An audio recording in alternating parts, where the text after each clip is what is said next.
I started it up, Jay. Mute your mic.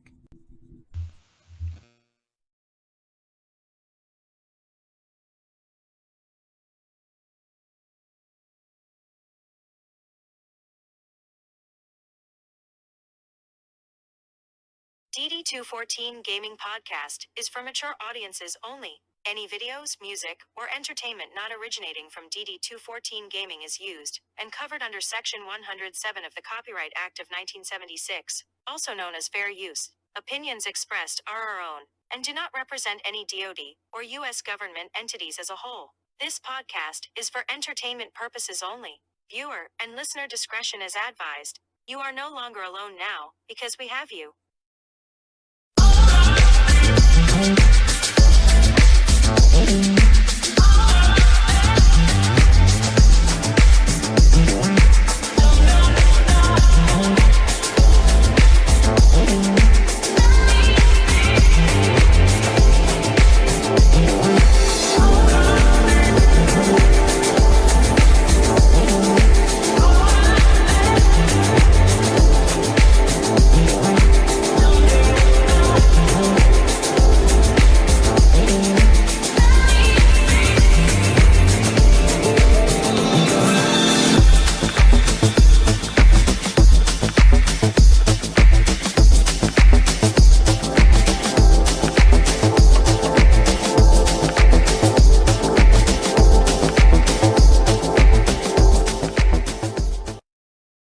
Good morning, and remember, everybody, captions are auto-generated.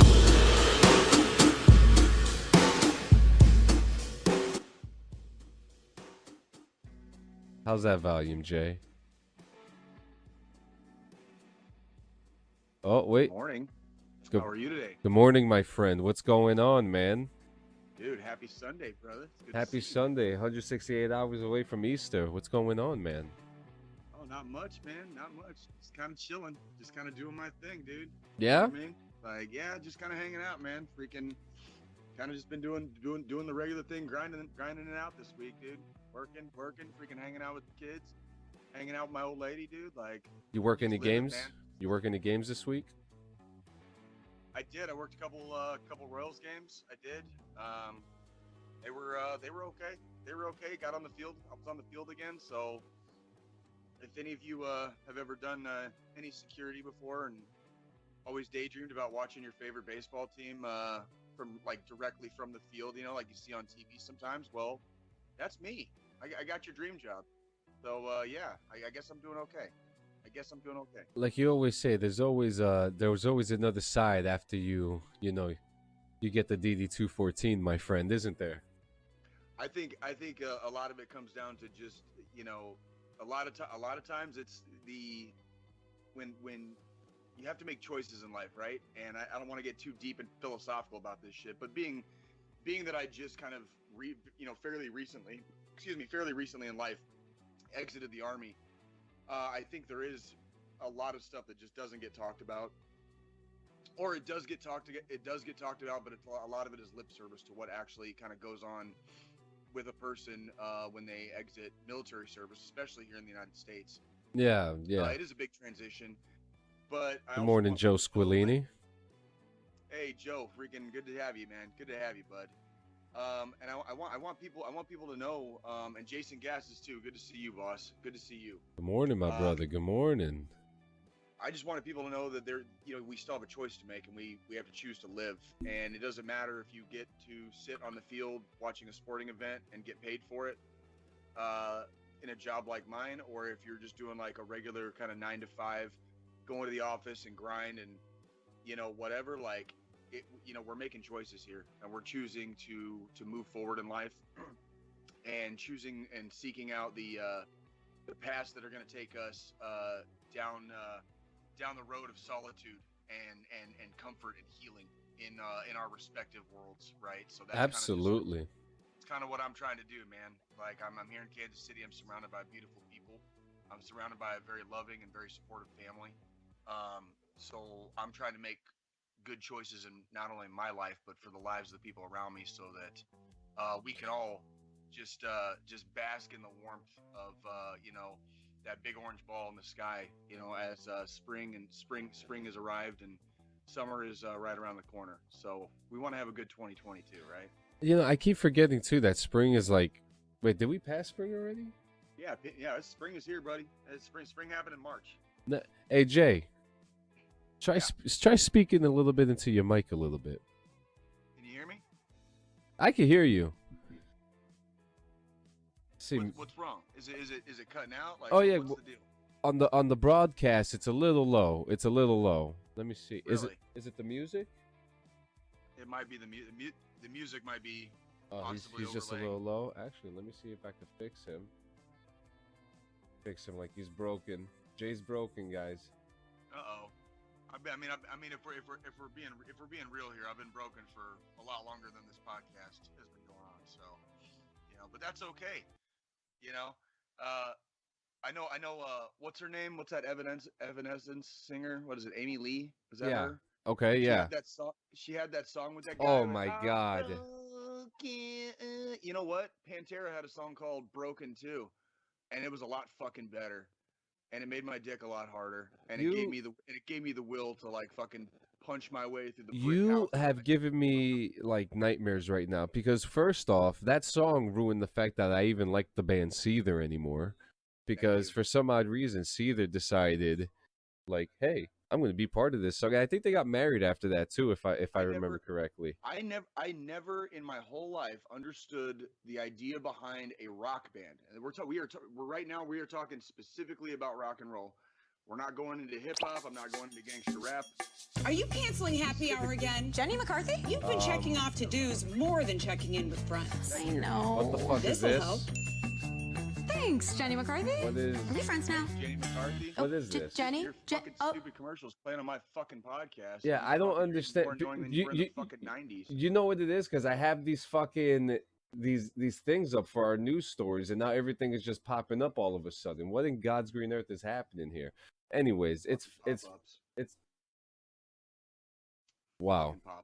Wow, how about that? Yeah, so I mean, so you did some games this week. Actually, talking about baseball, Yankees fans were called classless this week. Oh, what they do on this day that ended in Y? They threw trash at a player from the Cleveland Guardians, but I think his name is like Miles Straw or some shit like that. Fucking pussy ass name anyway. And he's coming in. It's the Cleveland player's fault. Yeah, that, like he got trash thrown at him. Yeah, it's Cleveland's fault. Yeah, you know, because how dare they? You know, what are they guarding? You know, because there's no mound for them to guard because they fucking suck anyway. So yeah, the guy got trash thrown at him. This is New York. Okay, you're gonna get the same behavior from the Mets too. What the fuck you think is gonna happen? John, do you know what we call it in life when somebody does something to somebody else and then blames the person they did it on? We call that gaslighting and abusive behavior. Wait, am I doing it? You're defending it. Yeah. We're East Coasters. Yeah, fuck the Cleveland Guardians, right? Fuck them. Well, and also to add in, this guy's a fucking hothead too, because he's always throwing the fingers at fans and all shit like that. So the guy's a hothead, but you know. But to call us classless? Far be it from me to say, like, you know, if somebody's you know, fucking asking for it, you know, you're not gonna hear me say like, you know, don't do something. I also say he's injured too. So. Wait, how is he getting trash thrown at him if he's injured? Like, he wasn't even on the field? I think they were throwing trash at him when he was leaving the field. Interesting. I need to read up a little bit on I haven't seen the clip or anything like that. I don't have it. It's just like, this is something I found a couple minutes ago. I was like, classless. Oh, okay. Well, fuck you. Right. Yeah, right. You know, but yeah, I mean, you know, I haven't been. It's been a very busy week. I haven't kept up with baseball, but you know, let's fucking find out real quick what the standings are. Did you go to a winning game? Did you work a winning game this week? Yeah, this week I worked 2 games this week, and one of them was actually the first game I saw the Royals win this year. If that gives you any indication, like how many times you've seen them? I've seen them 5 times already this year, and their current record when I've seen them is 1-4. Like, okay. They've won one goddamn game for all the games that I've seen so far this season. So yeah, the New York Yankees are looking good. They've gone up. Well, we're 9-6 right now. The Mets are at number 2, and the Dodgers are at number 1. And hey, there's what's up? Are the Royals at 500? Oh no, they're below 500 again, aren't they? They just dropped like 2 in a row to like the the Mariners, Royals are down. The Royals are down to 385. Oh God! So what are they like? Freaking 5-7, 5-8, 5-8, 5-8. 5-8. Yeah, You there know, you go. but hey, the fan base is still loyal. People love baseball. Oh, There fuck was yeah. actually at a Tampa Rays game, there was only 3,000 people in attendance. Oh man, at a Major League Baseball stadium. Yep. That's fucking Bush League shit, man. That hurts. That's some fucking dude. That's this is one of those things where like I'll try not to rabbit trail too hard on it, but Yeah. this really makes the argument of A, like there is such a thing as too many teams in the league, and B, there's certain cities that don't support their teams and don't Absolutely. necessarily need to be in the league, because if you can't even get 10,000 people from a major city to go to a fucking baseball game, like you probably don't deserve to have a fucking team. You know what I mean? Like, I could not dead agree ass. more. I could not Dead agree ass. more. There is such a thing as too many teams in the league, and if you can't even get 10,000 people in your league, you probably should be in the minors. Yeah, now they You have a really should probably be in the relation. fucking minors. Tampa Bay has some kind of relation with the Montreal Expos. I think like they are the Montreal Expos, or it's like the same management or something like that. But they've been talking about bringing games over to Montreal, like it's gonna do something for them. I could understand if the Seattle Mariners wanted to do games in Montreal because they're right fucking there. I think the actual team that came from Montreal is now the Nationals. If my baseball knowledge is correct. Oh, I think you're actually right. But Yeah. I think Tampa Bay has Florida is like a major destination spot for the Eastern Seaboard, but it also includes And retirees as well, or going It's to a major- retire. It is also a major destination spot for people who live in Canada. So there is probably a sizable Canadian contingent down in Florida, and that might be possibly. I'm kind of talking out my ass right now. That might possibly be why there's some kind of a connection there. But again, if you're not pulling 10,000 people to like even with a losing team, a shitty losing team, you can't get 10,000 people out of your city of millions to go to a fucking major league game, dude. Like you're doing something horrifically fucking wrong. Yep. Like, No, it's bad. Wrong. It's bad. It's so bad. And I mean like that's literal minor league. That's literal fucking minor league shit. That is less than they pull that kind of attendance in like fucking single and double A. Yeah. Like that's less than minor league. I remember going to baseball games or triple A games in Tucson when I was a kid, and as memory serves me, regularly, the stands would have somewhere between 4,000 and 7,000 people out of a max capacity stadium of, I think it was somewhere a little above 10 or 11. Yeah. So you're talking about even a little bit over half full had more people regularly at a AAA game when I was a kid than the Tampa Bay fucking pulled at their baseball stadium. Like that. Are you crying? There's no crying. There's no crying in baseball. Unless you're the owner of the Tampa Bay fucking team right now, because I'd be crying at the fucking my wasted investment. You know what I mean? But I will say it is so nice to see that the ball game over. Yankees win. The Yankees win. We're 9-6 right now. We're looking good. I'm calling wild card spot, and that's it for us. But yep, there we go. Yeah. I mean, you hear it first. You got anything for you this week?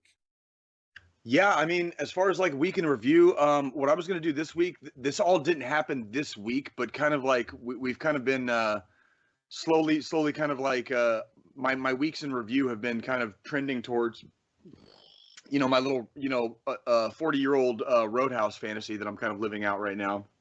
So I wanted to kind of give a quick review on a few of the shows that I've seen, because these are shows that for sure 100% I never would have probably gone to or Made in seen. Kansas City, Jay's Roadhouse. I'm telling you, man. I'm telling you. And freaking dude, like that's like look at that shit. Look at that shit since 1901. If you see, if you could change if you could change that 1901 to 1981, it'd be perfect. Like that, like that's perfect. That is like beautiful, John. That's fucking beautiful. I love you so much, dude. That is so awesome, dude. Like you are amazing, dude. You're fucking amazing, John. I love you so much. I'm glad that the first thing that you caught was the fucking. Well, I mean, we do have a running joke on this show that I may or may not in fact be the devil. You know what I mean? So it would play into that joke, but that'd be a very meta joke for us to play right now. Yeah, right? yeah. So yeah, but a lot of these shows that I'm seeing, not so much the sporting events, obviously, but there's shows that the concert venues and some of the theaters that I've worked at, where there's no fucking way in hell I ever would have heard of it, seen it, given a fuck, spent my own money to go watch it just to check it out. Never would have done that if I hadn't had this job. So, I have seen a female comedian. I saw a lady podcaster, a night or two after that. And then a couple nights ago, I think Friday night, I saw a concert by a band called LP. Okay.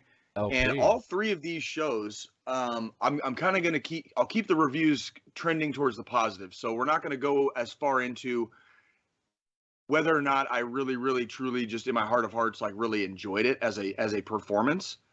It's going to be more, I kind of pick out the stuff that I like, and I was kind of pleasantly surprised by it. Does that make sense? Like, yeah, it makes the perfect sense. Yeah. Yeah, because if I wanted to pick apart these shows or the concerts or the musical acts, the way I pick apart movies on here or video games and kind of talk shit and just kind of like shit on everything like I normally do, it really just wouldn't be fair to these people, honestly, because the one thing I can say is no matter what I say about anything I review on here, I'm not the one that packed the house, in a theater, right? I'm not the one. Yeah. I'm not the one on a national tour in a tour bus going from city to city trying to bring joy to the masses, right? So I'm not gonna give these reviews and just do nothing but shit on them. Okay, that's not kind of what I'm going for here. In the positive and trending very positively for all three of these acts. I want to make it very clear. I heavily judge performers and artists when I do security events by their crowds. Okay, so I don't know if you remember, John, a few weeks ago I saw one of the guys that was in the Grateful Dead, yes. Right? Fucking love the music, right? Love the music. That crowd was the dirtiest, smelliest fucking crowd I've ever been a part of. Like completely fucking dirty hippies, dude. Oh my fucking dirty hippies. Like just no. The answer is fucking no. And they left behind so much goddamn trash. Like just gross, dude. Like fuck. Like, did you just come somewhere that night just to fucking leave all your fucking bullshit and just walk the fuck out? I mean, I hope they had a good time, because I'm sure the people fucking doing trash duty after fucking Grateful Dead's fucking fan base came through, fucking like, I don't even want to know what the fuck they found. Okay, like probably something that smelled like incense and failure, and a lot of it. Okay, but whatever. So the lady comedian, the first one I saw, this woman impressed me. She's like 3 or 4 months postpartum, so she just had a kid. She put on a pretty good show. Her comedy was somewhat lighthearted, so it wasn't like this hardcore. This was not like the lady version of Andrew Dice Clay by any stretch. One thing I liked about her was she absolutely played to her audience. She knew exactly who her audience is, and she played directly to them. And that was very. I feel like in these live performances, a good comedian. It's a very smart, very safe move. We have done similar things on this podcast. Yes, we have. Just to kind of keep the vibe going, and that way you and me kind of keep our thing going, and don't kind of alienate. And we still learn new things every time. Absolutely, 100% we are. But then we've always had the.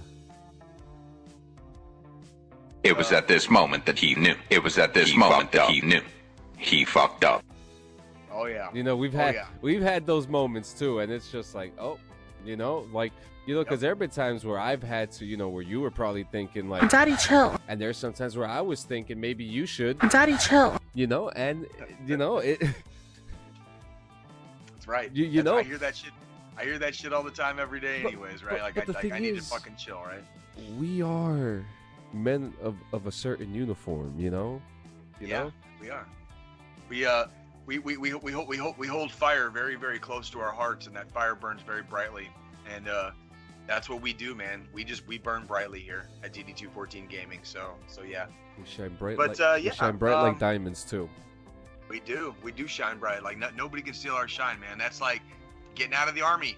Like, out of all the things I could have done, I kind of chose a little direction where I could just kind of like relax a little bit whilst also enjoying myself when I'm working.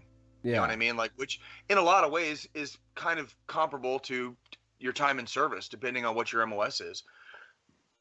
And I wanted to be able to have a job where I didn't have some asshole boss breathing down my neck all the time, telling me everything I did fucking wrong. Because I mean, I don't think I could do that right now. You know what I mean? Yeah.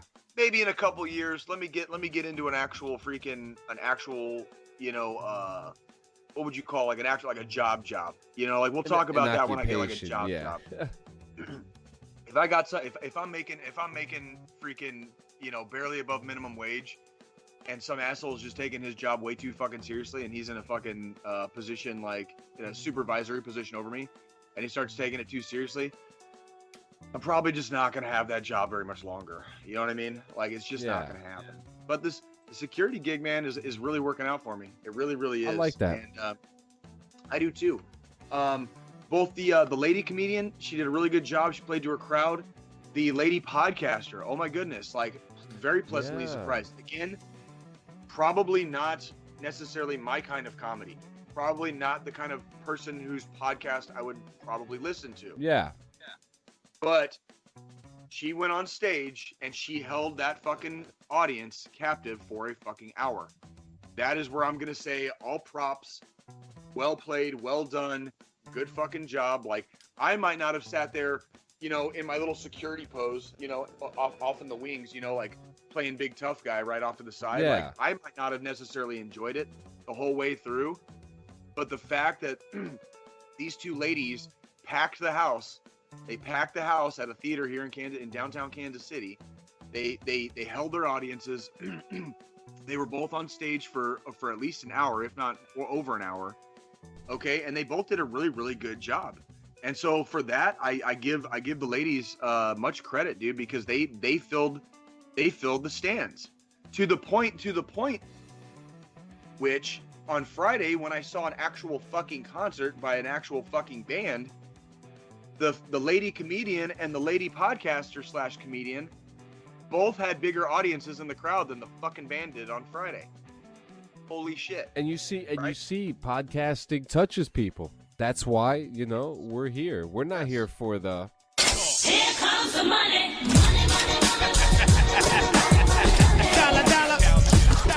I'm not, you know, it's about the crowds, it's about the interaction, and that's what makes it Absolutely. so fun. It really is. It really is. I saw another podcast where it was three brothers sitting at a table drinking and basically doing what you and me are doing right now.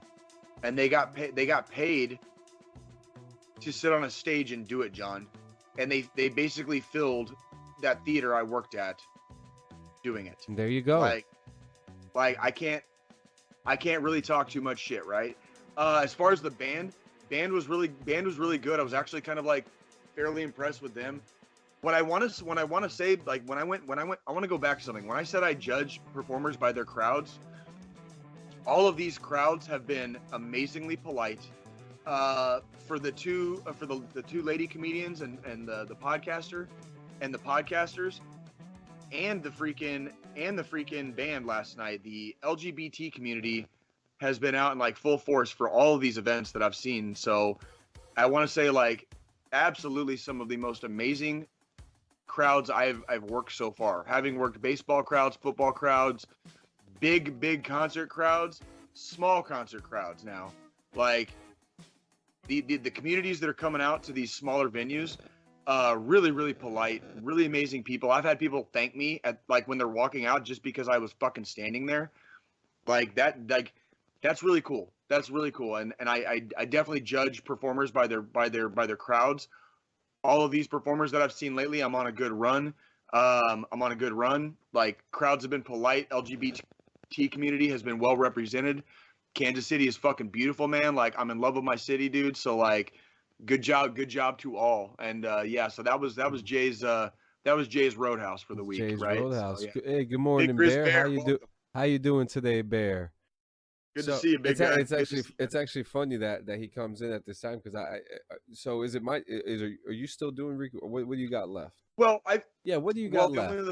The only other thing I had for the weekend review was going to be season 2 of Westworld. Oh, but how was that?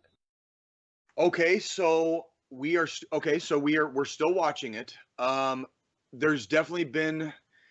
Do you remember we've talked about Dark on here, right? The series Dark. Oh my God, yes, fantastic show. Dark ended up becoming like my favorite TV show of all time. I second that. I see Westworld going in, like, trending. Maybe not going. I see Westworld trending as far as, like, tying storylines together, not really having a clue in, like, episode 2 or 3 of season 2. Like, really, like, okay, what the fuck is actually going on? Yeah. Where are they going? But the same exact thing kind of happened in Dark. You know what I mean? So we are still watching it. We're still gonna push forward to season 3. I would still recommend it. Obviously, it's season 2. So season 2 was probably, off the top of my head, season 2 was probably a little bit of a downward trend from season 1, because the story's kind of been established. You kind of know what you're dealing with. And now we're fleshing out some of the storylines. Yeah, like, we're comfortable now. Now we're allowed to spread out and see, like, what's in the background now. That's cool. And my fear for this show, because it happens with a lot of them, especially in, like, the second, maybe third seasons, with the downward trend. Almost all TV series have a downward trend after the first season. Like, it's not a rule. It doesn't happen to all TV shows, but it's very common in TV, right? Yeah. My fear is that they're going to lose sight of kind of where they were going. If they haven't already, I'm not sure. And that's one of those technical difficulties, everybody. Thank you, Mo. That is exactly that is the danger of doing live shows, right? But you know what? We do, as they say in showbiz, the show must go on. So we just freaking we smile and we fucking roll with it. So you were talking about Westworld, how you were afraid that with the trend that once we're starting to open up the borders now with these stories and characters. Yeah, where TV shows usually lose me. Usually around, if it isn't obviously if it isn't almost right away in the first season, they will lose me very quickly in, like, the second, third seasons. A lot of times where I'm just like, okay, I'm good. Like, don't care. You lost me freaking 3 episodes ago, and I've been kind of waiting, and you keep going off the rails over here. It's kind of like when I freaking watched, Batman, and I have that I hold fast to my opinion that it really was not a good Batman movie. And even though the rest of the world disagrees with me, I mean, that movie, as soon as that movie lost me, I tried to, like, give it a chance to kind of bring it back and reel it in, and it didn't do it. And it just kept. No, fuck no. I'm not definitely again. You did not. I have not, and I probably will not, unless I was watching it with you as, like, a watch party, just so I could sit there and get recorded, like, talking complete shit the whole time. I might waste 3 hours of my life on that movie again. If all I was doing during that movie was absolutely roasting the fuck out of it, I might waste my time on it again. Yeah. Right. And I feel the same way about a lot of TV shows. And that's why for the longest time, even in the Army, I was not a big TV show watcher, a movie watcher. I kind of just lost that thing a long time ago, where it's very hard for the entertainment industry to kind of keep my attention, because a lot of it just is stupid to me. I just don't like it. I'm getting old. I'm getting grouchy. I don't give a fuck about your stupid fucking comic book characters that you fucking raped and pillaged from my comic book characters when I was growing up. Like, I don't fucking care. Like, I would rather spend my days doing other stuff, and not having my time wasted. When it's worth it, though, it's fucking worth it. And so far, Westworld has definitely been worth it. So far. It is holding our attention. Storylines are progressing. I've taken a little bit of exception to a couple of the storylines and kind of where they're going with some of it, and that's where this fear is coming from. Is like I'm seeing kind of like the direction certain storylines are starting to develop in that show, and I'm kind of like I really hope they don't take this too far down the line because it's gonna be encroaching on me not giving a fuck very soon. That's you know how what I mean? I felt about that show, Heroes. Okay, I've heard of that. I never saw it, but is that So it's an old show. Came out 2008, 2009. Mm-hmm. Heroes. I remember that. I remember when it was out. Yeah, so it's an old show, NBC. It was fantastic. The first 3 seasons were great. Well, the first half of season 3 was great. Season 2 was cut short. I'm static right now. Oh shit. Season 2 was Bear says he liked that show. Yeah, it was a great show. And season 2 got cut in half because of the writer's strike.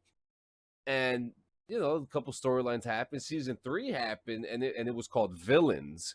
And it showed the dirty side of some of our favorite characters. And then after that, it fucking plummeted after that. I don't even think the 4th season was a full season. I think they canceled it. And then and that's what happened. There's a trend with these shows. It's that's why I love these MCU shows. It's one and done. Well, and to that extent, I applaud you for that. Like I think I watched Falcon and the Winter Soldier. It was okay, but honestly, I would not have finished that season if it wasn't for you. Yeah. I made it through an episode or two of I don't even think I made it through 2 episodes of Loki. I think what made the show for me was the military and veteran elements, the real elements of the struggles that military members do have. I think that was what the main thing was for me, Sure. And it helped. It certainly helped. I mean, but I was not interested in the Scarlet Witch, not interested in fucking Moon Knight. I'm interested to hear your thoughts on Moon Knight. Actually, but it's funny that you say that. Oh yeah? Do you have a Moon Knight review for us? Oh god, I love Moon Knight. Okay. Tell us about it so we can hear some positive freaking encouragement and freaking TV news. Every episode, my wife are sitting here biting her damn nails trying to figure out what the fuck is going to happen next. Who's going to die next? Who is it going to be Mark? Is it going to be Steven? Is it going to be Khonshu? The first off, let me talk about Oscar Isaac playing Moon Knight. He's going to play Solid Snake, and let me tell you, I'm in. I'm in. Okay. Not only now I believe he's of Ecuadorian or Argentinian descent. He is South American. But what the fuck? I've never seen somebody who normally does an American dialect speak in a British accent so fucking good. So fucking good. It's and we're not talking about a regular the Italian crumpets. I'm talking he's got the World War II style accent of a British person, and it's pretty fucking cool. So they deal with a lot of mental health with DID. It's very, very, very interesting. Very interesting. The casting is fantastic. Ethan Hawke. I mean, Ethan Hawke himself, you see him as this cult leader, but Ethan Hawke, I mean, I think a lot of people have been waiting a long time to see this actor come into the MCU, and he loves what he's doing. You can see it in the way that he portrays the character of Mr. Harrow, and the mental health awareness of this show is damning, and it's a different type of energy than any of the MCU shows too. It's very dark. We're talking Egyptian gods. We're talking, DID. We're talking a man who is trying to figure out who the fuck he is, and he doesn't. But with the fact that one man is 2 or 3 different people, it serves the purpose that one person has more knowledge than the other one, and they use each other. They take advantage of each other's knowledge and switch bodies through a mirror. Fantastic concept, fantastic show, fantastic comic, fantastic character. This is actually a 10 out of 10. It's really fucking good. It's really fucking good. I might check it out just for you. It's but very violent.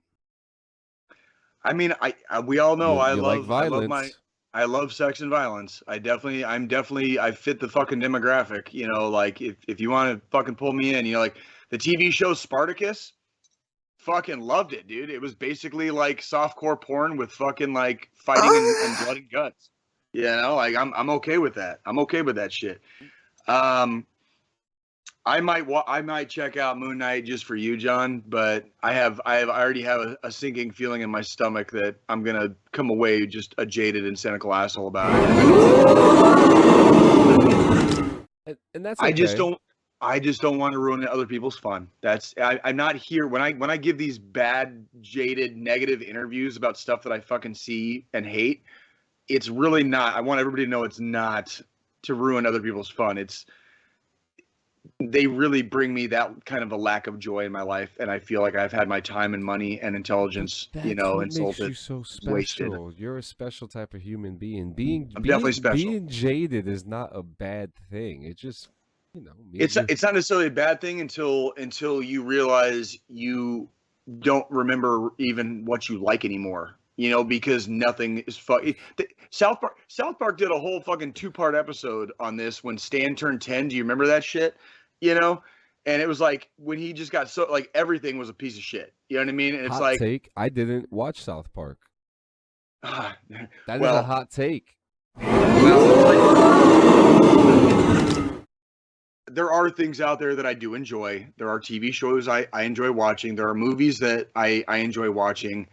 There's music that I love listening to. It's not all dark and gloomy in the world and land of Jay. Okay, I promise you. But when I don't like something, I'm not going to sit here and pretend that it wasn't a piece of fucking shit. You know what I mean?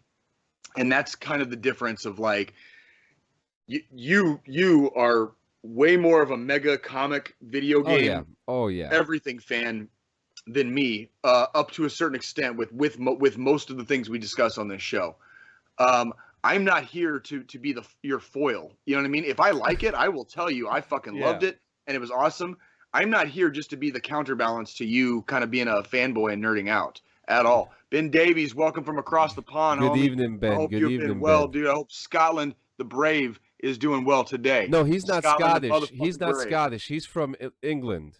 God damn it. God fucking damn it. No, actually, John, it's actually funny because I was actually talking about Ben Davies yesterday with a friend of ours named Stephen Lynch. And it's actually funny that he's coming up here. Hi, Ben. You were talked about yesterday. You are missed. I hope your family's doing good.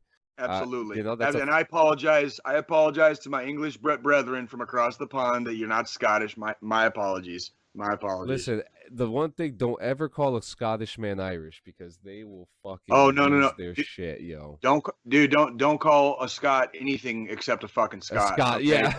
Don't. Just don't. That's all I can say is just don't. Like that's not I've never stepped foot onto the British Isles other than the airport in fucking Ireland on my way to and from fucking Afghanistan, okay? So I'm not even going to say that I've been around a lot of Scottish people in my life other than like the random encounters that have happened in the last 41 years. Yeah. What I know one thing though, do not ever call a Scot anything but a Scot. Yeah. That's your ass. I will say so. I played my early gaming years. I was actually shout out to Campbell Graham, Anna Lou, his wife, Andy Haney, oh my God, James Cotter, who was actually one of the oldest, who was the first one I met out of the Scottish guys. I've played with them for I actually still play with some of them to this day, every now and then. And these guys I was actually on the team. It was my wife and I, Campbell's wife and himself, and we were Team Sanchez. And I have to bring him on the show. We were on the top of the UK list for Call of Duty Ghosts for a mere 4 to 6 months. Just the four of us. And that's badass. Yeah, we were killing it. And Call of Duty Ghost, my favorite Call of Duty game. And I miss, oh God, those times were great because when you talk about having a group of friends that you trust more than the people who are around you, it really Sure. means something. You know, this man sent me care packages from Scotland. I tasted this thing called Iron Brew, which is Okay. like a soda type thing, and you know, it was great. You know, so their culture over there is amazing. Their gaming culture is fucking vicious, and they're just great people, man. But yeah, let's keep going. Let's keep going. I'm like, it's a Yeah. good episode. Oh, sure, sure. And I firmly believe, and I want to also, when I say that I probably already know that I'm not going to like something, it's probably true. I don't say that Yeah, because I don't say things like that because I want to hate a show. I say that because the trend over my adult life, since I stopped being a teenager, the trend has been most of Hollywood's entertainment that they try to force feed me has fucking sucked. At least in my mind.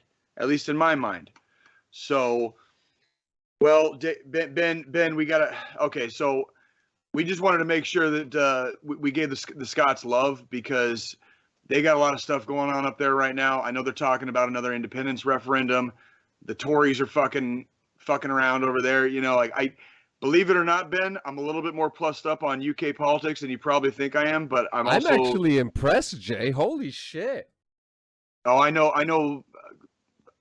Whatever. I'm not. I'm not. I got to I say, Boris read. Johnson has some of the best YouTube clips of all time. I still. I still read. I still read the news, and a lot of the news I read is from around the world. It's not just news from the United States. So that's why I'm plussed up on a lot of stuff in the British Isles. So that's where that comes from. But Ben, don't worry, brother. I got lots of love for the English too. Okay, my Welsh brothers and sisters. Okay, our freaking Irish brethren. All right, we got love for the whole motherfucking British Isles, dude. You guys are our progenitors as a country. You know what I mean? And Yeah, we got nothing. We got nothing but love for our brothers and sisters across the pond. it's actually Okay, funny you said especially that because one of the first times I met him, he said, "Remember where your language came from."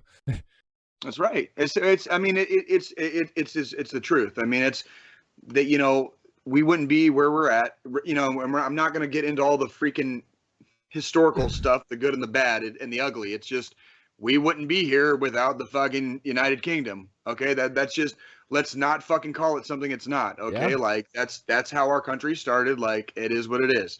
Like and we got love. We got love for y'all. By the way, amazingly professional people. I've worked with the English. I've worked with Aussies. Another country that was founded from people in the UK. Right. I got much love downrange in Afghanistan for my English and my Australian warriors. All right. My fighters from the UK, dude. Like y'all are some fucking Huh? badasses and you're professional as fuck. And I always had a good time talking and hanging and bullshitting in the smoke pit with y'all, man. Like seriously, it was always an honor and a privilege to meet some fellow NATO allies and fucking lay some fucking hate down range with them. So yeah, that was fucking badass.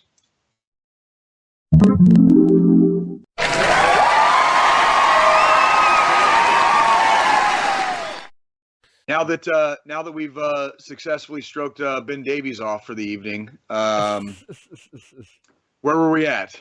All right, so I mean, last thing we were just talking about shows and stuff like that. I think we were just cornering her into my week in review, which is actually, oh yeah, Ben Davies says I've worked with the U.S. Army, and yeah, not bad, not bad, Not bad, huh? not Not bad. not bad. I'll take that. I'll take not bad. Yeah, I'll take some exception to it, but that's okay. Still love you, Ben. Still love you, Ben. Oh man. So my week, I Not just bad. told you. So I just told you about Moon Knight. Moon Knight, fantastic show. We're also over here watching Big Brother Australia. Oh man, if you want to hear a more detailed version of this, there is now a my solo show, a flag for removal episode with me and my wife talking about what our favorite Big Brother is.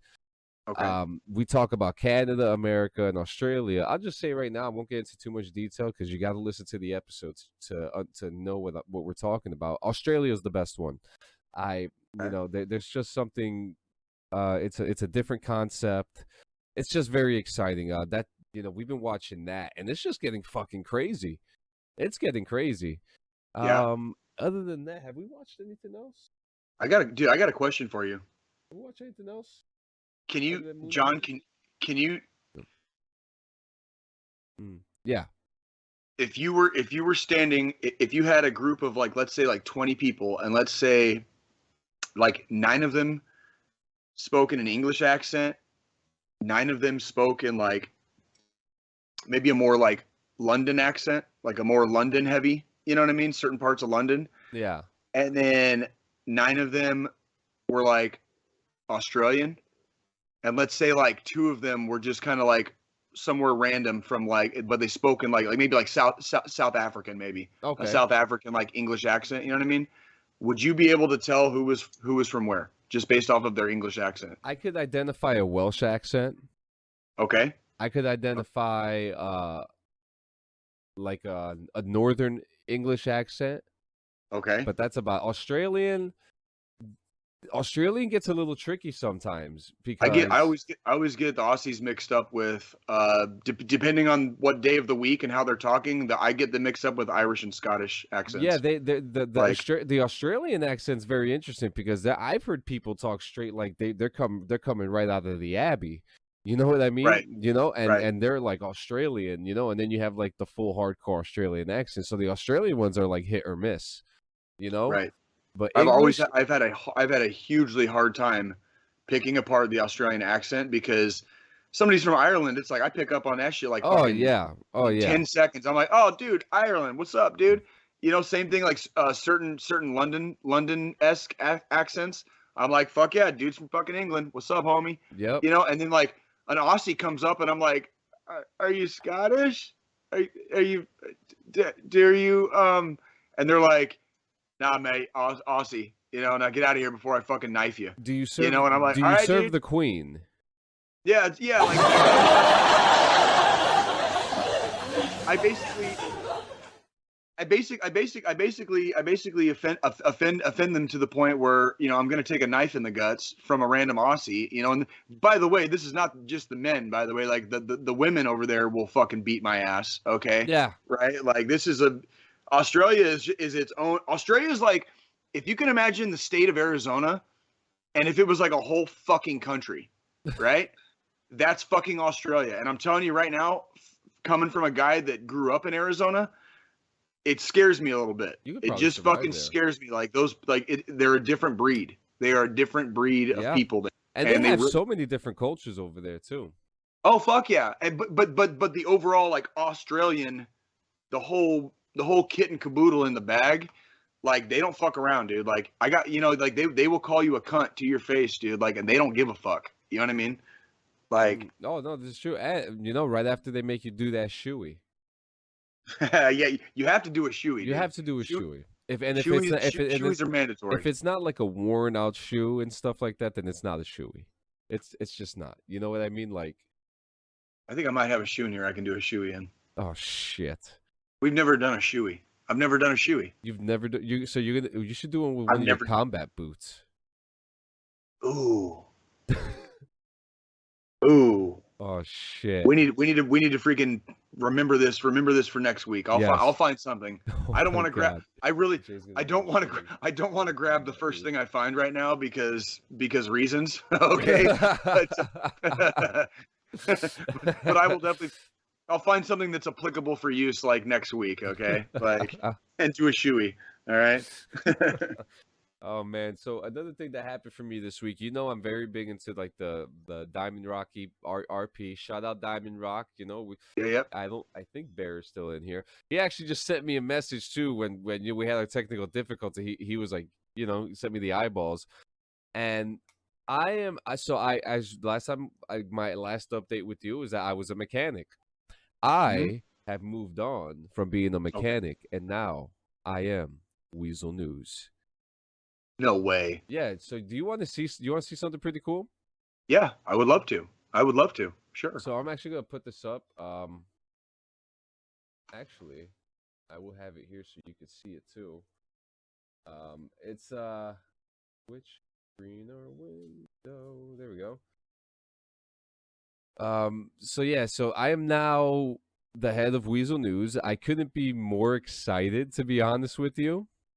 Okay. And it's actually pretty cool. Let me just adjust this screen. Yeah, guys, you're seeing behind the scenes stuff because I don't want this to freeze up again. So we're doing things smarter and not harder, my friends. There you go.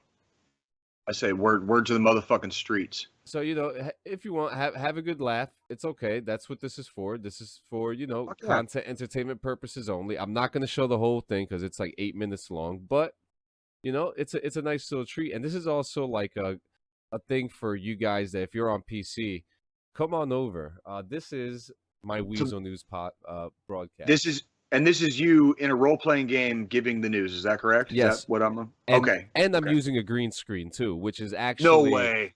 And this is actually you'll notice it too. Like this is a Weazel News special. Oh wait, that's a little low actually. I could hear it a little bit. Oh, here we go.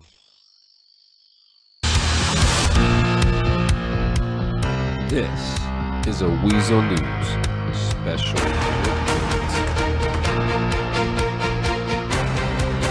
Hello, how are you guys in the city of Diamond Rock today? Hey, this is the voice of the city, Jonathan Clean Sanchez, and I'm here to talk to you about a few things today. Let's start off with this. A stream of blood found on the floor of the police department in the middle of the city. This is what one of the EMS had to say about it. About the blood inside PD. Oh, we got a report that a story undisclosed. We got Really what actually happened is there was a possible prisoner escape. Oh, really? It was not a prisoner escape. It was not a prisoner escape. Okay, wait, sir. One of the Did you find him? Yeah, some dumb shit happened. All right, so he's still in prison then. Tell the Weazel News guy this. No, he's still in prison. All right, so there you go. So the situation has been resolved. Okay, so are we talking about Mr. Connor here? We're not going to disclose any prisoner information at this time. However, I will say Let's that just say a certain prisoner was found unconscious in the back of a laundry truck. He doesn't recall how he got there, and the people who were in the truck were actually. So yeah, man. Yes, I have that. It's very fun. I enjoy it, and plus, it's almost like what I'm doing here, just reporting the fucking news. Yeah. Oh, you were muted. I just said interesting. Very interesting. So, I like that. It's pretty cool. I don't see a lot of other servers doing the news like that, but it's actually pretty cool. I would say if I was doing some type of an RP in a game that was kind of like modded off of something like GTA 5 or whatever, like that's pretty fucking cool. Like even the fact that you had like a newscast, you had like an end screen, like showing the blood stains, like that's pretty fucking innovative, dude. Like, good job. Listen, like, man. That's pretty cool, man. Listen, man. I love what I do here. I should have just been a journalist. Dude, I'll tell you what, man. As somebody that at one time fancied themselves a freaking high school English teacher and possibly a journalist, I don't think I want to be a journalist in today's world because it's not journalism anymore. Nobody's reporting just straight news. Like, just when I was in journalism in high school. Oh. Whoa.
Okay, go ahead.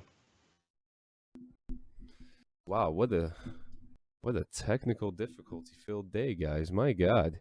Oh my goodness. Oh my goodness. This is what happens. This is what happens, man. These are the chances you take going live. But you know what I don't see out there, John? I don't see a lot of other shows going live. And you know what else I don't see? I don't see a lot of other shows doing like video and actually trying to like bring like a whole entertainment show to the masses. And you know what we do? We do that. And while we're talking about entertainment, I want to shout out your boy. Oh, Wayner. Yeah, man. I want to shout him out. I actually want to talk about that real quick. I got the logo up right here. You, me, and Lore. Uh-huh. Yeah. Yeah. I'm to be honest with you. Okay, so to start off, I like lore. I like a good story. That's what intrigues me into a video game, a movie, a comic book. Because if the lore is there, I mean, because like without a background sense of what's going on in the world around there, you know, there's no story. Look at Dune. Okay, we know that Dune is like this giant mass of lore, right? You know, right? And your boy, you know, I'll let you take it off. Your boy covers it. Yes, that's like so.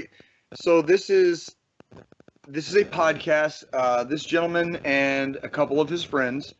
I went to ALC in the Army. That's Advanced Leadership Course. So when you're a sergeant getting ready to become a staff sergeant in the Army, you get to go to this cool NCO academy called fucking ALC. And Staff Sergeant Wayner was in ALC with me, and we did a lot of hanging out. We had a lot of good times, and hell yes. And well, he decided with a couple of his friends to do a podcast, and what their podcast is about is it's about video games, but it's not about the video games themselves. It's about the lore and the storylines basically that surround whatever that video game is that you're playing. Okay, so they've done 3 episodes now on Halo. I believe their latest episode is their last episode on Halo. Oh, they just released part 4 yesterday. Is it part 4 of Halo? Yep. Okay, so there's now 4 episodes on fucking Halo by itself. So this is a brand new podcast. They are on Spotify. I definitely want to give them a shout out. You, me, and Lore. Okay, so if you're into video games, you're into like the world storylines, like the worlds that the video games exist in. This is the podcast for you. So fucking check it out. All right. Brandon on that show is a buddy of mine from the Army. He's an infantryman. All right. And he's a good dude. Do you know they gave us a shout out on one of their shows? Did you know that? Do you know what episode it was? Because it was in the 3rd episode. Fantastic. I have to say, man, dude, this is good for podcasting. I just want to put that out there right now. I agree. This is different, you know, because you got comedy podcasts, you got video game podcasts, you have the only military and gaming podcast in the world over here, and then you have You, Me, and Lore, which, you know, it's so important to talk about the backgrounds of these universes, or in some cases these IPs, you know, because these are, after all, big IPs, and you know, there's so much story behind it. Who would have ever thought that Carmen Sandiego, a game that was out almost 30 years ago, probably even more than that. It was 30 years ago. Yeah, 30 years ago. It was 30 years ago. Okay. Thank you. Who would ever thought that Carmen Sandiego would have the lore that it has now? The Magic School Bus. Yep. You know, Cuphead. Sure. I don't know what that is, but sure. What's Cuphead? Cuphead is one of the hardest and stupidest fucking video games of all time. And when I say stupid, I say stupid because it makes me angry that I can't beat the first fucking level of the game. Okay, you're tossing carrots at people. It's those are the stupidest. When you can't beat it, and it fucks you so bad that you're just like, stupid. And this is a simple cartoon game. Why does other people like this game? I can't beat it. Game's stupid. This is a simple cartoon game. You know, it's a cartoon like made back like in the 30s or the 40s, and it's a side scroller, and you're shooting carrots, pea balls and shit and stuff like that, and you're fighting a big Venus flytrap, a carrot the size of a building. See, maybe that's why I'm so fucking unhappy with like entertainment. I'm just pissed off that everybody else enjoys it and I don't. You actually, I think. Well, the thing about Cuphead is that Cuphead is for the adults. Cuphead is very dark. They have a song How about so? dancing with the. They actually the whole. I think the whole premise of the game is that the cup is like his soul is sold to the devil or something like that. Cuphead and Mugman. I can get down with that shit. Yeah, it's something like that. But they actually have a cartoon. They actually have a cartoon about it, which my kids love it. Huh. You know, that sounds interesting. Yeah, it's pretty good. I would highly suggest to dive into the Cupman world and check it out. Do I have a sound bite for Cuphead? Come on, give me a Cuphead. Knockout! Thank you. Good day for a swell battle. Yeah. Nothing? No, yeah. You didn't hear him? No, I don't hear it. I didn't hear it. Shit. Whoops, my bad. You're gonna fire me today. Well, anyways, let's get on with some news. We'll get on with the gaming news because we have a fuck ton of military news to go through today. Fuck yeah. So the first thing we got, Ubisoft announces Project Q. Okay. So they're saying they wanted to make sure to let people know that this is not a battle royal game. Okay. And that it's just a regular PvP experience where you own the battlefield, whatever the fuck that means. I don't know what to say about it. You know, there's really nothing about it. It's called Introducing Codename Project Q, a team battle arena letting players truly own the experience. The game is in early development, and we will keep testing. So for now, all you can do is register for upcoming tests. I would say, fuck Ubisoft. Fucking, what do we got next? I don't trust that company fucking any farther than I can see them. It sucks for you because we have more Ubisoft news Oh, here. great. Are you?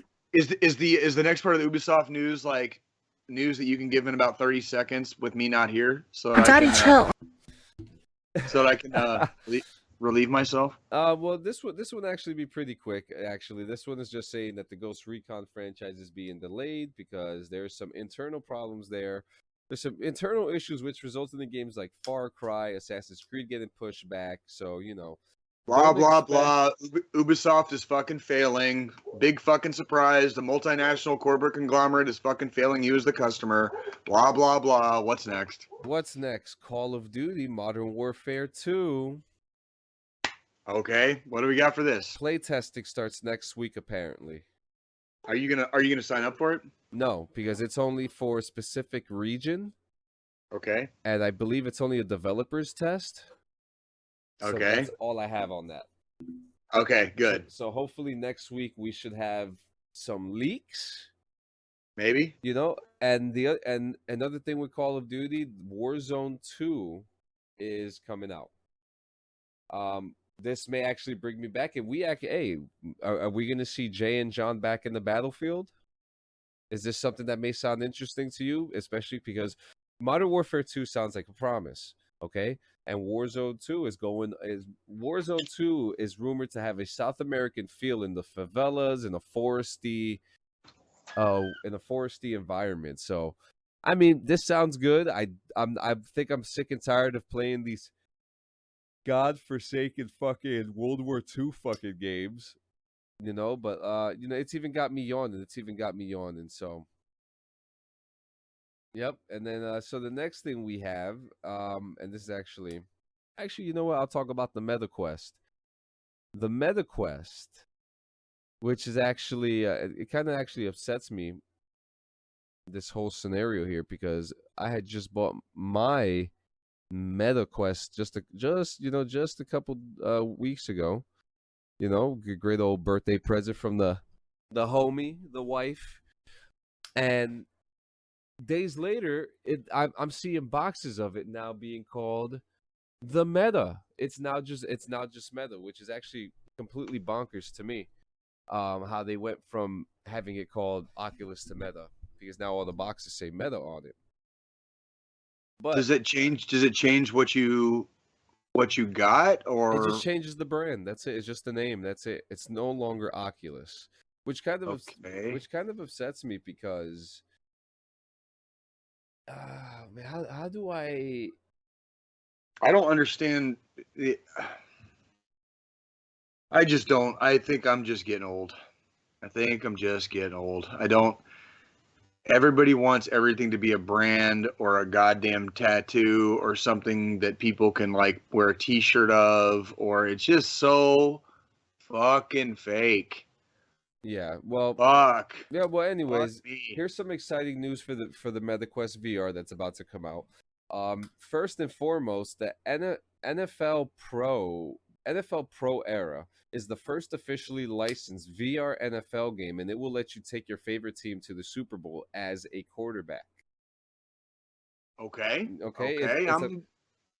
It's officially licensed. The game actually looks good. I'm not gonna lie to you guys. I've been having a lot of technical difficulties, so I'm not gonna play the footage like I had planned before.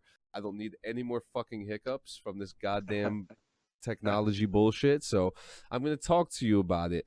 It looks good. Okay, the graphics look great. You're actually playing with your favorite football teams, and you're the quarterback. I mean, what more could you ask for? Literally. $10 million, some fucking hookers and blow. Okay. Okay, that might be. I Could be done. Could be done. The next game that was actually announced during this time was The Walking Dead Saints and Sinners Chapter 2. I haven't played it because of locomotion, stuff like that. I'm not ready to get into that stuff yet, but it's a Walking Dead game. You can only imagine what the fuck it is. Resident Evil 4 in VR, I heard is pretty crazy, but the two games that I'm super excited for are Ghostbusters. Okay. Okay. I'm inclined to like hear about that one. Yeah, so I mean, it's exactly what you think it is. You have the whatever the fuck the thing is called, the little gun there. You're walking around with it, and you're fighting the ghosts. That's what the game is, and it's multiplayer. So you get to be a Ghostbuster with your friends. I think that sounds fun as fuck. I think that like real talk, that sounds fucking cool. Yeah, it does. I'm not even gonna lie about that. That sounds really fun, and I mean, one, it's a major IP that has major lore. Okay, we're talking. The movie just came out recently. This game is probably gonna be a hit. I think this game is gonna be a fucking hit, man, and I'm actually kind of excited to see what this could be.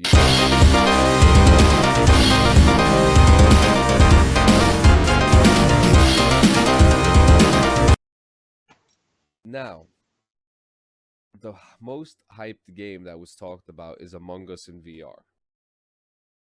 What do we got? We've played Among Us, with the admins and stuff like that. We have. We like Among Us. It's fun. You're pointing the finger. It's really fun. But in VR, how much worse can it be? First off, the one concern that I have is locomotion. Is there going to be a teleport where I'll be able to move a little more easier? Jesus Islas asks, is there a VR for combat aircraft? Yes, there is. It's actually DCS, something combat simulator, digital combat simulator, and you actually fly in a modern day warplane and you're doing combat. If you're on PC and on VR, I highly suggest you play that game. Hey, Jesus, thank you for chiming in, man. We appreciate that, man. Yeah, absolutely. Good to have you here, brother. Thank you very much. Also, I actually believe War Thunder actually is compatible with VR, and I haven't played that one. I did play one aircraft game called Air Car. It's the motion sickness that gets me. But yeah, dude, check that out. DCS and World of Warplanes. I said World of Warcraft. Oh my God, no. John, you.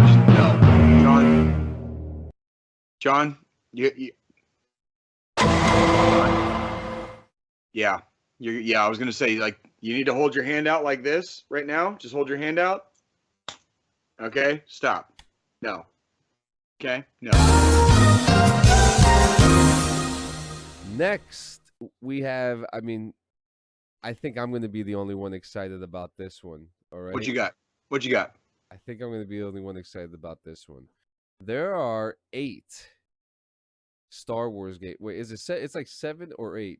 Oh, he said StarCraft. StarCraft, I heard is pretty good. I haven't touched that game yet. And also, if you want to play another VR supported combat flying game, and it's funny because we're talking about Star Wars. What the hell is the name of that fucking Star Wars plane game? Rebel Squadron. Rebel Squadron. Holy shit, Jay. Yeah, that's because I grew up on that shit. Do you want to know what combat air simulator game I fucking played growing up on PC in the fucking like 19 goddamn 90s and shit? It was called Chuck Yeager's Air Combat. Oh wow! Well, actually, look that shit up. I will look that shit up. The Star Wars game that I was just talking about is just called Squadrons, which I assume is just literally a fucking reboot. I'll bet you little young bloods don't even know who fucking Chuck Yeager is, do you? I don't know who Chuck Yeager is. That's what I'm saying. Was he a Star Wars fan? Fuck, I don't know, man. I mean, he was the first fucking dude to break the sound barrier. God.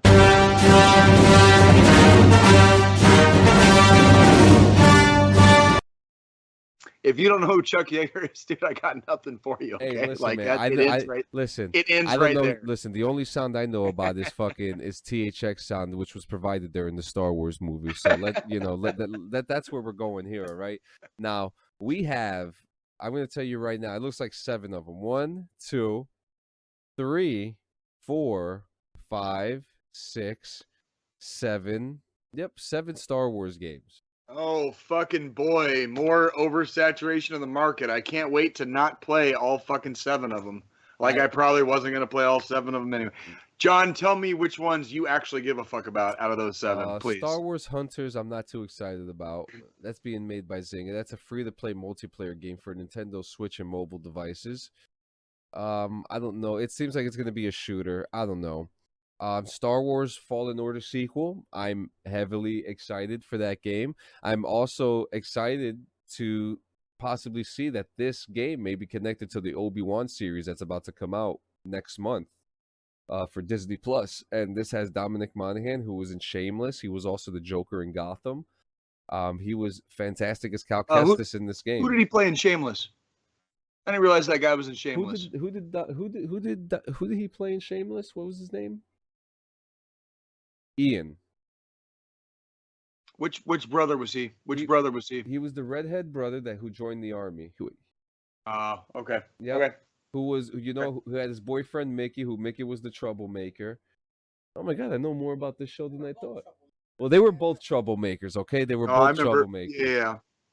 You know, that's when you said Shameless, that gave me like a flashback to like 5 fucking years ago, dude. So Dominic Monaghan is the star of Fallen Order, and to see him as a Jedi, I like to see, he came a long way as an actor, and it's nice to see him in the Star Wars universe, and a lot of people are hoping that we see him in the Obi-Wan TV series coming out soon. I always look forward to different takes on different characters by different actors, especially as I'm getting older and I'm watching kind of like the new generation start taking over as far as like influence and culture and stuff like that. Ian McGregor is a great Obi-Wan, and I can't wait to see him reprise the role. And you know what? It's funny that you say that, because I remember I was 18 years old when episode 1 came out. 18 years old. Wow. I was already 18 years old. I graduated high school the same year that episode 1 came out. I graduated high school in 1999. And I remember when they announced Ewan McGregor was playing Obi-Wan Kenobi, there was a big kind of hubbub about it because he didn't have Alec Guinness's look per se. He was still very young. Mind you, this is not Ewan McGregor that a lot of you young bucks have grown up with. This is you guys want to know where I was introduced? Do you want to know where I was introduced to Ewan McGregor? Fucking Train Spotting, bro. A fucking movie about fucking heroin. Where people are fucking so addicted to heroin they let a fucking baby like accidentally die in a crib. And he ended up becoming Obi-Wan. That's the dude that I knew as the fucking actor, and then they announced he was going to become Obi-Wan. And I remember there was a big, like, at the time, This is 1999, mind you. At the time, there was a big kind of hubbub about it in the fan community because it was like, hello there. This is going to be Obi-Wan, right? This is going to be Obi-Wan, and I want to say, like, I don't care what your feelings are on the prequels, the sequels, the Jequels, the fequels, and all the other fucking quels out there. Okay, Ewan McGregor fucking rocked it. Like he fucking has owned the goddamn character of Obi-Wan Kenobi the entire fucking time. I've been very, very impressed since I was a fucking senior in high school, literally. Okay, like however many fucking decades ago that was. All right, and I'm really, really kind of like pleased to see that he really stepped into the role and like carried it. And that's what I was saying. Like I'm always curious to see the next generation kind of step up and like give us their take on some of our more beloved characters that we've seen. And this story. If Hollywood's going to remake everything every fucking 20 years, well, then I want to see some new shit anyways, right? Like, let me see. If you're going to make the same fucking character 5 times over, fuck it. Like, let me see this guy's take on it. Right? So this, if you guys don't know, this story actually takes place after episode 3, which, if you guys remember, Darth Vader became to be. So, and we're actually going to see Hayden Christensen reprise his role as Darth Vader, and we're going to see the two battle in the show. In a video game? No, this is a show that's coming out next month. Okay, I apologize. I just got confused. I thought we were talking about like 7 different video games. Oh, yeah, and now no, we're talking but about yeah, we were talking about What's the show? What's the show? Kenobi. Oh, it's just called Kenobi? Yep, Kenobi with Ian McGregor. No shit. It takes place right after episode 3. Literally right after Darth Vader comes to be, it takes place right after that. Well, seeing as how Disney just kind of shit all over the fucking canon and the storyline, like I'm going to be very curious to see how this fucking goes. But I know what I won't be disappointed in. I will not be disappointed in Ewan McGregor. No, because he has owned it. He's owned it. He has. And, to get back into the games, here's one game that I'm not excited for because I didn't like the original one, Knights of the Old Republic remake. I don't think we need this. No, so many people are asking for it, but it's not. I'm not. That's a hot take. I'll tell you what, brother. I'll give you Jay's hot take on not necessarily remakes, but just remasters. Maybe I played Full Throttle, which was made by LucasArts. It was a PC game back in the 90s called Full Throttle. Loved the shit out of that game when I was a teenager. Played the shit out of that game when I was a teenager. And I replayed it off of Game Pass, and I had a good time replaying it.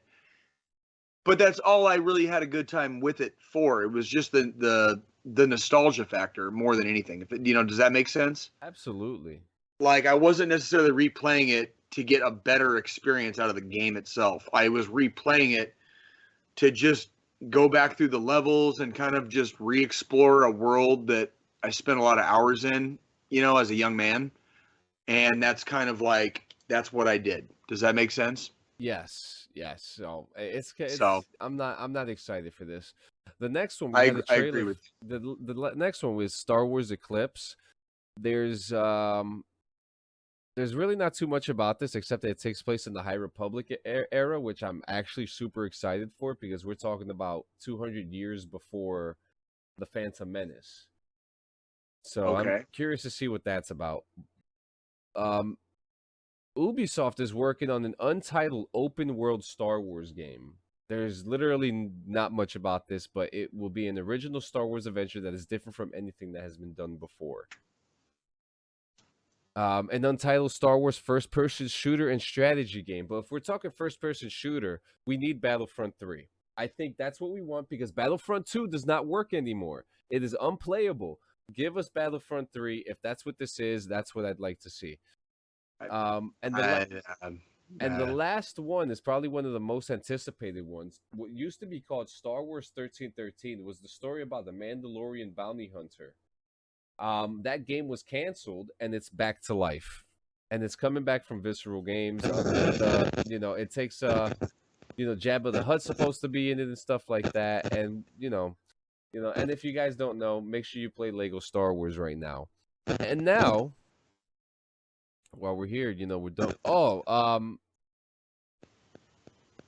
You know what? Let's what you got? Let's jump into the military news. Okay, let's jump do into the it. military Let's news. do it. Okay. Let's get my dick hard with some fucking sex and violence in the military. Let's do that shit. All right, so the first thing here is sailors' families. Oh, hang on. Let me put this little graphic I got up here with all the military logos. There we go. Sailors' families seek answers about the Russian ship sinking, and it took the Russian military over a week to acknowledge the fact that one of their servicemen had died and 24 were missing after the Moskva sank. And the acknowledgement happened after families started reaching desperately for their sons, who they said served on the ship and did not come home. And relatives are posing sharp questions about Russia's initial statement that the entire crew was evacuated, which they stated that it was evacuated completely, and now these people are not coming home. So what the fuck is really going on? I mean, I think we know what went on, right? Like the Moskva fucking sank, and a whole lot of sailors lost their lives that day. And when a country, specifically the government of a country, refuses to acknowledge lives lost because they want to save face for themselves, it really says a lot about how insecure they are in their positions of power that they have attained and achieved up to this point, and how close they are to fucking losing them forever. Because Ukraine is going to fucking win this war. Yes, they are. And by the way, I got bad news. I got really, really bad news. If you if you're currently of the Russian nationality and you're inhabiting areas that have names like Donbas or Crimea, Ukraine's coming. And I have a feeling that President Zelensky is not going to stop until those areas are reclaimed for the country of Ukraine, because those areas were part of the country of Ukraine for a long time. And they never stopped being a part of Ukraine until it became a problem for logistics for freaking Air Putin. Okay? If for whatever reason you live in Russia and this podcast is reaching you, I want to let you know your government is fucking lying to you. And you need to rise up and you need to fucking change them out. You guys got bad times coming your way. No one in the fucking world is scared of Russia anymore. No one's scared of your fucking nukes. You guys lost everything you have in the last 2 months. Yesterday was Saturday the 23rd. Saturday the 23rd of April, 2022 was the 60th day. 60th, 60. 2 months since you fuckheads and fucking invaded. And you haven't gotten shit for it yet, have you? Except a whole lot of fucking dead friends. What's it feel like fucking knowing your buddy's fucking rotting in a street in Ukraine? Like, what does that feel like? Like, your country didn't even care enough about your dead service members to fucking clean them up off the streets. Emotional damage! Man, it must suck. It must suck. In 2 months to go from a country that everybody was scared of to like, dude, I would grab like 5 of my homies right now and just go invade Russia myself, because Jesus Christ, are they even going to be able to fucking stop us? Are you kidding me? Like you guys have no fucking military. Like, your Spetsnaz, like these fucking like brutal fucking like damaging warriors for all these years with all the fucking propaganda, the Spetsnaz are laying dead in the fucking streets too. Just like the fucking conscripts with no fucking training. Now we also have here, you're going to like this one, Jay. Am I? Is it going to excite me as much as dead Russians in the streets of Ukraine? It might be. This is actually super funny. U.S. Army parachute team, the Golden Knights, descended to National Park before a baseball game between the Washington Nationals and the Arizona Diamondbacks, right? And this was on 420. This was on 420. Hell yeah. Hell yeah, 420. You know, and the U.S. Capitol was briefly evacuated after police said they were tracking an aircraft that poses a possible threat, but the plane turned out to be a military aircraft with people parachuting into the stadium for the game. Wait, so okay, hold on. Yeah, so there was break it down. Okay, military aircraft dropping parachutists off for a ball game. Yes. Which is not uncommon. Not uncommon at all. But it created an alert that caused It created an alert that caused what now? It caused the Capitol Police to evacuate the Capitol building immediately.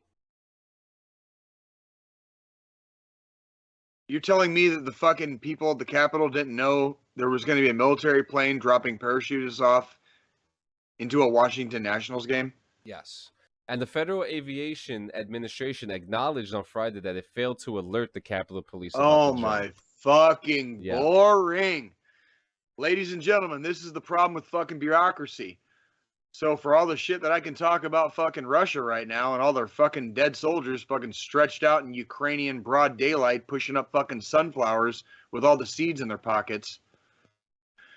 Holy shit, how do you fuck that up? Like, you're Did they think it was about to be Red Dawn in Washington, D.C. or something?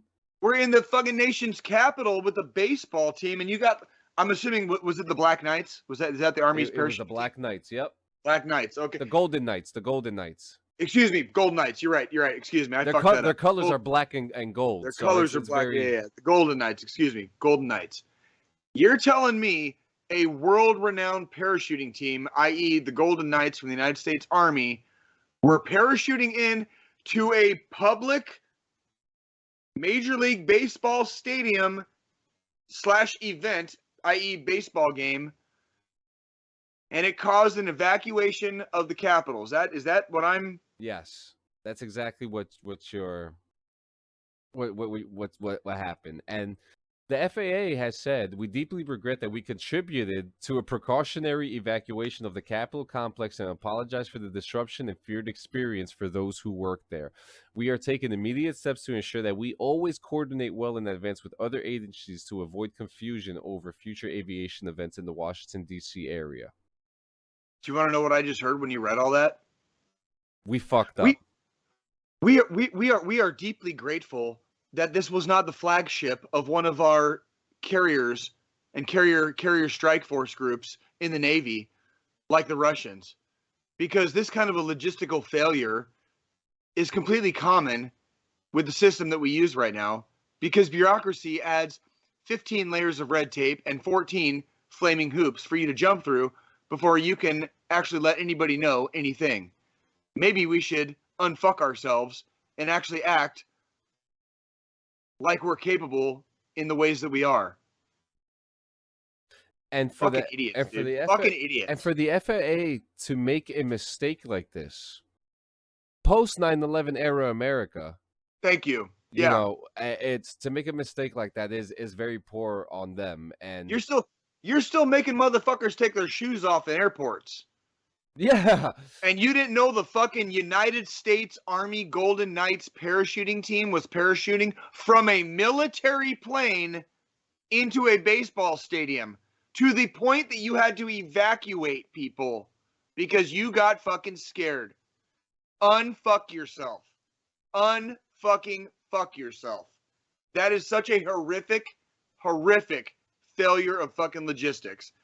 You are a fucking failure. I hope you lose your fucking job. I hope you lose your fucking pension. Yeah. Fuck you. I mean, this is a fireable offense. This is a very major fireable offense, you know? Fuck that, dude. Dude, I hope that dude's fucking I hope whoever's in charge of that shit is on fucking food stamps next month. Oh, fuck shit. you, dude. It's like your only fucking job is to protect the fucking nation's capital, and you didn't even know one of our own fucking planes was dropping off our own fucking soldiers into a fucking baseball stadium? Like, what else do you do? What is your fucking job? What if we were actually fighting? Yeah. What if another 9/11 happened? This You is are very fucking true. Failing. You're a fucking failure. Complete fucking failure. Fuck you. It's definitely Fuck a major. you ain't keeping shit safe. I might as I well agree. just fucking go out fucking naked in Afghanistan and take my fucking chances with people like you watching my back. Fuck you, dude. Fuck you. There's definitely a threat to national security. Now, with people like that on the fucking watch, there sure fucking is. No shit. Yep. And now the final military news that I have here is really great. Something I didn't expect at all. I didn't expect this shit at all. But you shouldn't choose between having a career and family. The Army approved sweeping new parenthood policies, and these policies are amazing. Major Sam Winkler said, "We want to normalize parenthood in the military." Who worked on the new Sam Winkler, who worked on the new policies and serves on the 4th Cavalry Brigade, 1st Army Division East, told reporters it should be celebrated and encouraged, and you shouldn't choose between having a career and family. Through my experiences, before I get to what the changes are, my own personal experience where they promote family first, and this is and I'm not talking about this is everywhere in the Army. In some units, in some chains of commands are a little, little less nice than some of them, and some of them, to be honest with you, some of them don't really give a fuck about what your family life is or what you got going on in your life. And now, and again, this is not Army wide or military wide. This is it happens in specific different units in the military. And through my experiences, I felt that my career had to be chosen over my family at times. And, I was a cook, whatever, cooks were very much needed. But at the same time, I felt like, because I was in that DFAC anywhere between 8 to sometimes 11 to 12 hours a day sometimes. You're working on like a salary schedule. You're not there hourly, you are there, as we've said before, you are there in the needs of the Army. That's correct. That's what your contract says. Right. That's exactly what it says. So, that's correct. I mean, and in saying that, there are times where I missed a lot of moments with my family, FRG events, Christmas moments, and I will say I haven't deployed, so I have been lucky enough to spend those holidays with my family. But there were certain events that I had to miss. That doesn't mean you didn't miss that. Like for anybody that serves, like when I don't know if it was last week or the week before, we touched on this. Like we're not here to gatekeep.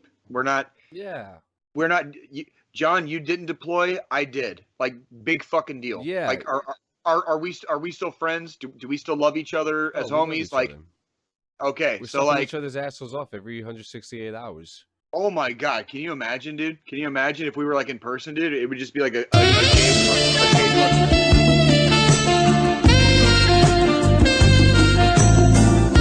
Yeah, so yeah, it'd be gay as fuck, dude. But the point is, like, I will believe it when I see it. How about that? Yeah, and in saying this, I mean, I've seen some families find ways to balance their time. Make it work. To be honest with you, I've seen a lot of infantry families really make it work. I'm not even gonna lie, I mean, that's. Everyone has different experiences, but I know without getting entirely crazy too personal on this podcast. I know we get personal sometimes, like here and there, but we do kind of play characters on the show. So when we do get personal, it's kind of half cocked, so to speak. But one of the reasons I'm out of the Army right now and not still serving is because of my family situation, and that's one of those things where. When I see news like this, I like the direction the news is going, right? Like where it ends up is a different story. Where it ends up, how the Army implements it, how like you very, very, very lucidly stated which units decide to implement it or give a fuck about it, right? Yeah. That's like the Army's policies always live or die at the unit level. Yeah. When you had, let's talk about real quick. Let's segue to the new Army PT test, the ACFT. Yeah. They took out the leg tuck, right? Because 40% of the Army or some dumb fucking number, whatever they came up with, couldn't do one fucking leg tuck, right? Not one. Yet the Army changed their PT manual around the time I was on my first deployment in 2011, 2012. When I came back in 2012, we were doing drills, PT drills on the climbing bars, on the pull-up bars. Yeah. That directly dealt sides. And specifically the ones where you swing your legs over the thing. And there's a couple drills like that. And there's drills where you bring your knees up. There's knee tucks in there. And they were in the PT manual in 2011, bro. 2012. They were in the PT manual. 7-22. It's in there. They're called guerrilla drills, man. Like, people in the Army it's not that people in the Army weren't able to do one leg tuck. It's that the fucking commanders at the unit levels, whether it's fucking brigade, battalion, company, God forbid if it got as far down as fucking platoon. Yeah. Ignored their own policies, ignored their own fucking regulations, and just did their own PT. And so when the Army made leg tucks part of the PT test, look at how many people just utterly fucking failed. Yeah. Even though you can go back to a fucking PT manual from literally a goddamn decade ago. Yeah. And those fucking drills are in there. And this was the time They're when all I came there. in. This is the time when I came in. I remember that manual. I only had a couple years under my belt myself. I came in 2010. I'm not, even though I'm old enough to have gone in the early days. Yeah. I didn't join until 2010. So, it's one of those things where, like, I was, you and me, John, were considered like new Army when we came in, right? No, you're absolutely right. We were called new Army. And you when were just transitioning from pickle suits to to the ACUs. Yep. ACUs, I graduated basic with a pickle suit. I went to more than one battalion ball, whatever function in my pickle suit. Like, I had the pickle suit for long enough that I had to change it. I had to, like, do shit to it a couple times before the blues came in. Yeah. And it's all that aside, point being, if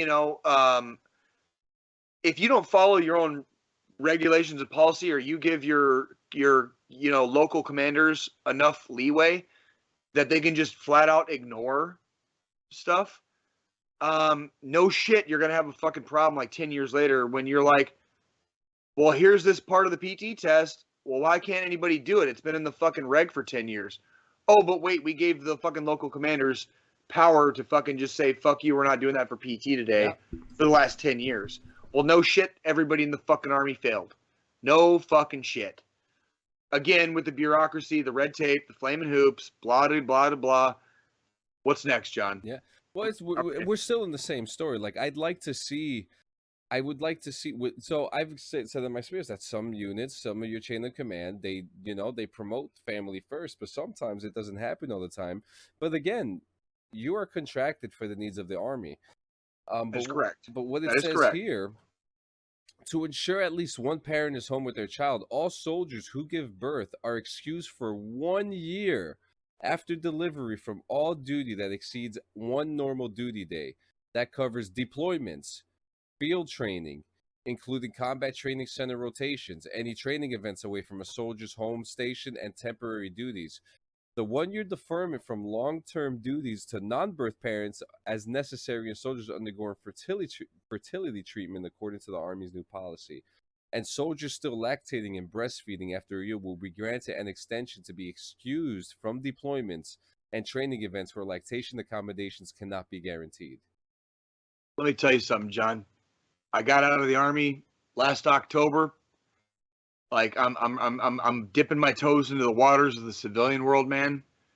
And I've been waiting so long to say this because when I was still in, and especially, at the rank that I eventually made it to, wasn't the highest rank in the world, but I had some rank, I had some rank, right? I've been waiting so long to say this. And there's even a meme for it. I didn't know there was fine. I didn't know there was a second part to that button. Oh no, you're fine. That was totally cool. That was fine. The shit out of me. Goddamn, John, John, you gotta hang out with me some more, dude. Like, You need to frighten me up a little bit. I gotta stiffen you up a little bit, but that's okay. I've been waiting so long to say this, and now that I'm officially civilian and I can say it with impunity, there's a meme for it. It's Will Ferrell and fucking Anchorman.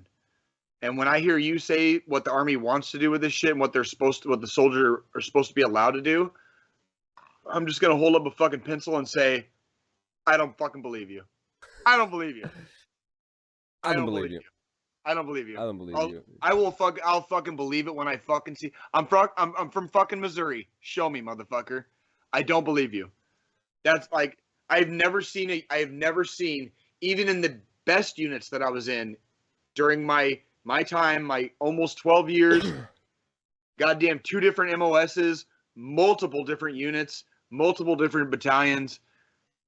I will fucking believe that shit when I see it. I agree. I don't believe you. They keep saying it's a huge thing to improve quality of life. It sounds great. That would be sounds great, but that's the key. It sounds great. Sounds great.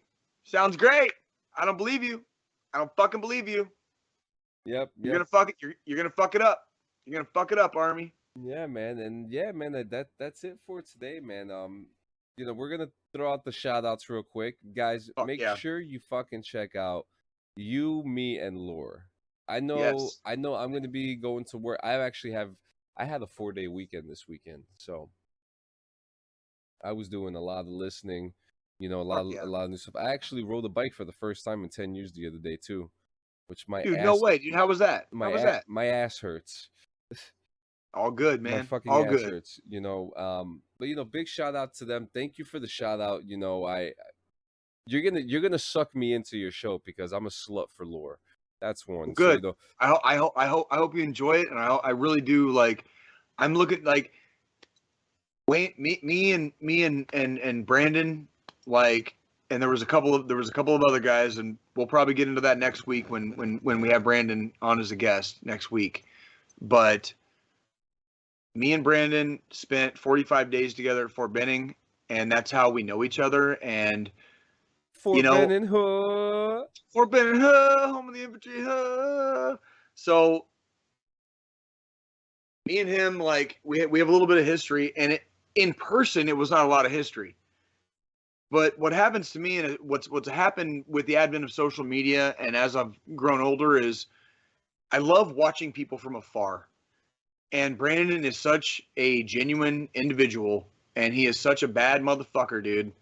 And he's one of those guys that's very non-assuming. Like, to look at him, you're gonna say, like, okay, right? But the stuff that comes out of his mouth, where you're just like, I can't fucking say shit about that. You're totally right. You're dead ass. Like, I got no fucking argument, right?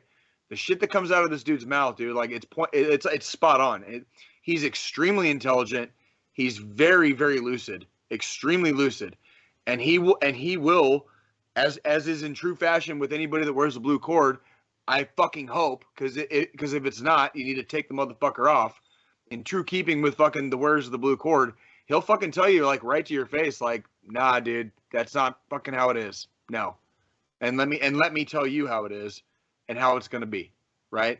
Cool. That's fucking Brandon, and I'm looking forward to having him on, because I like to see other sides of the guys that I fucking slang and bang with. You know what I'm saying, dude?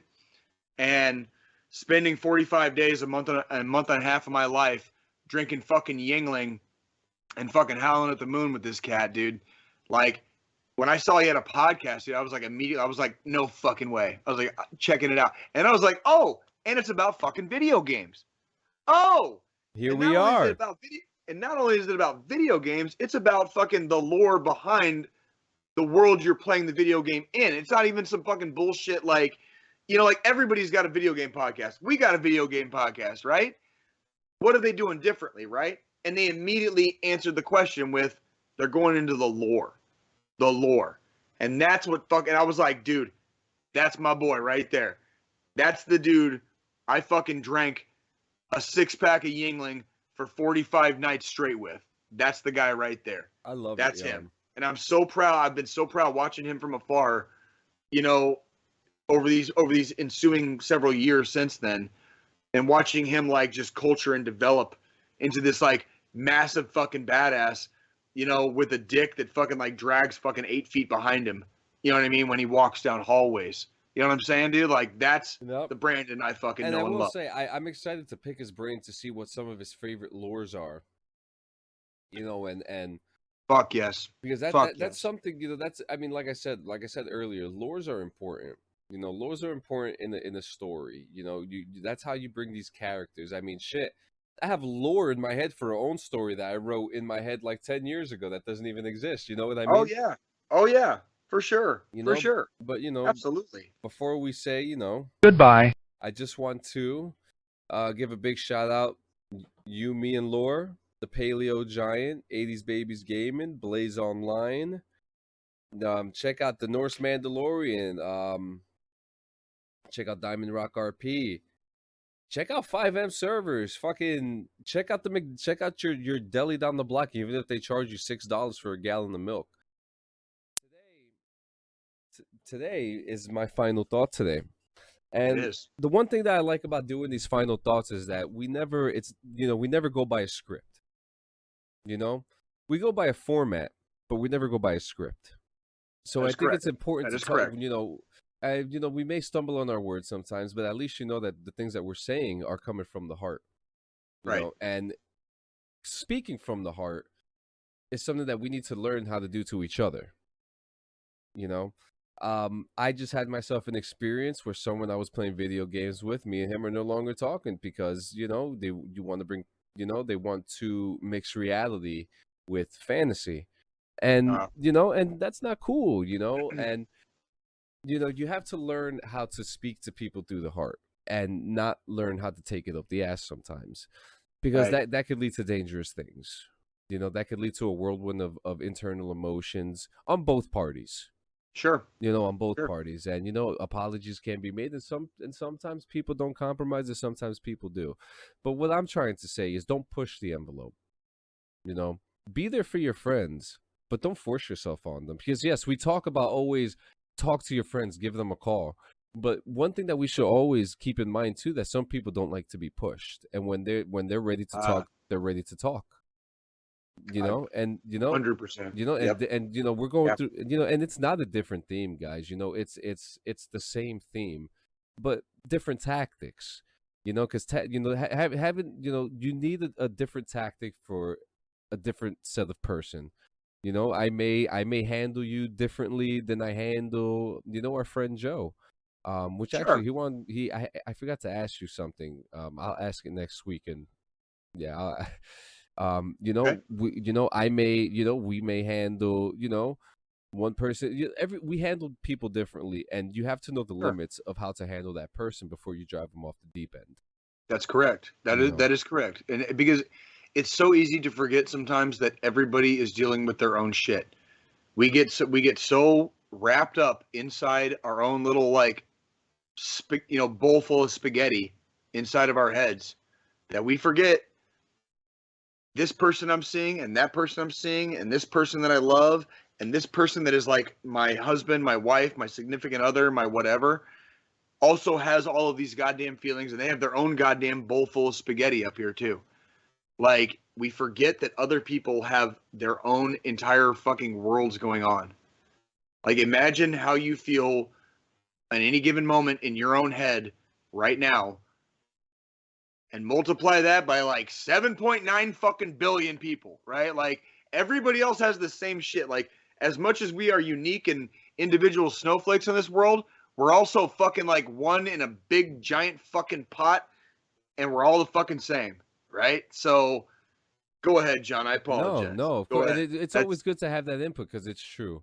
So, guys, if you're feeling down, if you're feeling like you're pushed and you don't want to talk to anybody, if you don't want to talk to your friends, if you don't want to talk to us, it's okay. But call 1-800-273-8255. 1-800-273-TALK.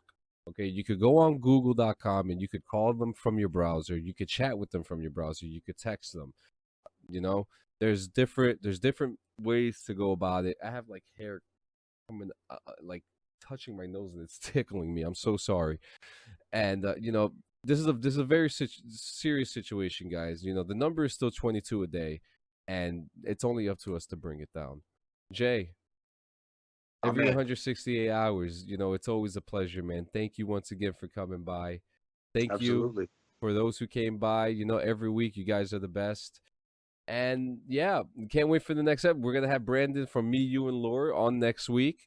That's right. We're gonna dive into some lore. We're gonna dive into some lore. So you got anything else to say before the? Yeah, sure. I just want to encourage everybody to have a good week ahead. Keep your fucking heads on a swivel. All right. We expect to see you in another 168 hours. All right. We don't ask here at DD214 Gaming. We don't ask you for 24 hours. We don't ask you for 5 minutes. We're asking you for a whole fucking week. I want to see you next week. And when you see me next week, I'll give you another week and you can go from there. All right. We love you. Fucking John, thank you so much, dude. Like, it's always a pleasure. You're the man, motherfucker. All right. I guess we'll fucking see you guys next time. Goodbye, my lover. Goodbye, my friend.